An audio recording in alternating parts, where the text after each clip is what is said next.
Can you believe the great surprise and privilege that I have to introduce and talk with my colleague and brother-in-arms, Dr. David Jones, one of our co-founders of the Institute for Functional Medicine some more than a quarter of a century ago. David and I have had some fun today, just kind of reminiscing and reflecting on how we got to where we are today, and what we're up to here moving forward. It was been a really extraordinarily robust and kind of heartfelt nostalgia as to how the functional medicine model really emerged. So, David, they've heard a lot from me on these videos over the years. So maybe they'd like to hear from you. How did functional medicine actually get started? You can tell the real story. Well, I imagine you've already told the real story, but the way that, from my perspective, it all started when I sat at my desk at the end of a clinical day and looked at the list of patients and realized by that time I had been in practice long enough to see the side effects of using acute medicine for chronic illnesses. And this patient, this patient, this patient would have been better off had they not come. Then looking at the day after and saying, who should I call? And tell them that I don't have the tools to really address the immensity of the suffering that they often feel and the lack of tools to really address that suffering. So I started looking, and fortunately that's when we met. And we were both young professionals. We're young professionals with very strong opinions.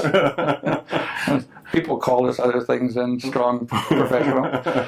And we joined together and we started asking the question, is there another way to dissect apart the causes, the underlying causes? Because basically, as time went along, it became obvious that the reason that doctors interrupt patients in 15 seconds is that they have a heuristic that they're taught. And the heuristic is find out which organ system is having the most trouble, look in your PDR and find out what drugs are there for that problem, and you're done with your work for the day with that patient.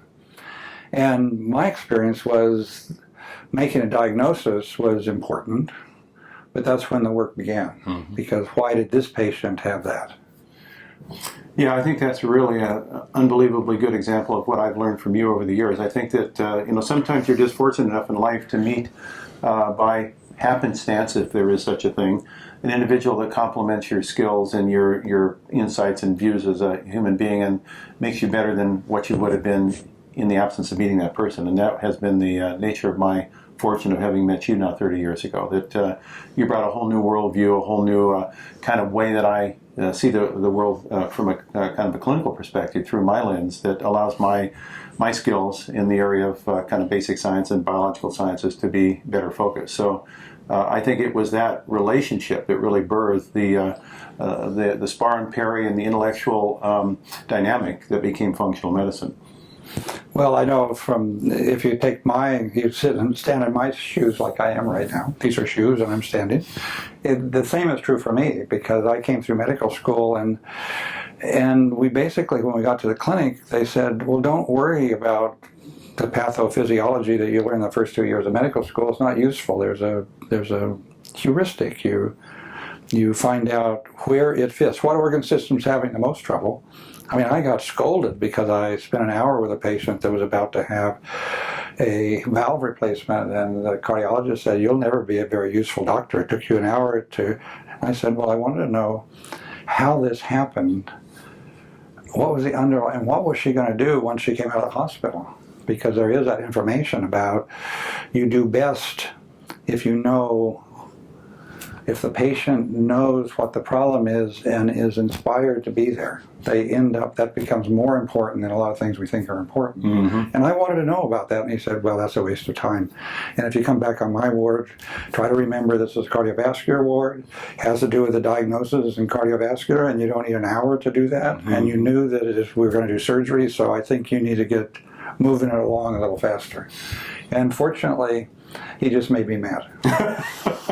Well, I think historically people would have called us probably Young Turks for that reason, because we had a low tolerance for not getting answers to questions that we were asking, and so that pursuit of that lifelong learning has really characterized probably both you and me, and has characterized the Institute for Functional Medicine, which is on a seeking mission, no question. Mm-hmm. Yeah, well, I think one of the interesting things we talked about today was the issue of primary care and how it's been demoted in so many ways in the United States.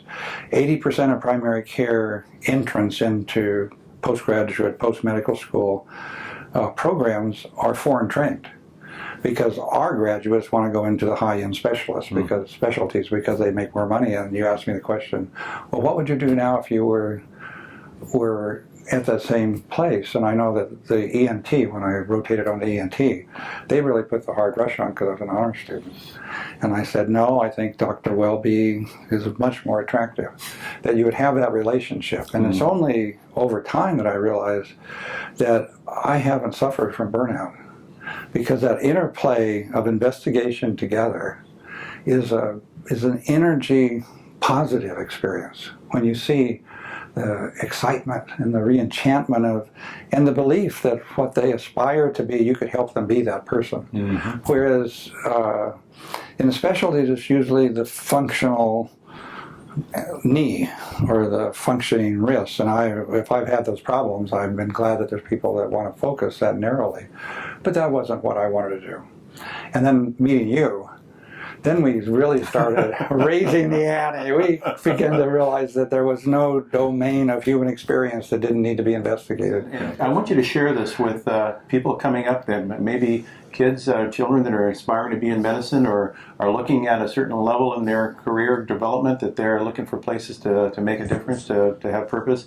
Dr. Jones is talking about the esteem of really being a good doctor. And we'd like to think that's what functional medicine is, a tool to help provide that route. Well, I know in primary care, one of the reasons you're revered is you've given us tools. I mean, the science is so important to understand how something works. Now, if you don't put that in the context of how that patient works in the bigger sense, then you can make a lot of mistakes. Mm-hmm. But if you put those two together, the physician scientist with the clinician healer, then you have the ability to go into a room and say, bring it on, let's find answers here. Let's do it, and let's do it together. And it gets exciting. It's not burnout. Because before, I can remember before we started working together, it got to be really tiring. I was the answer man. You're kind of trained to do it to the patient.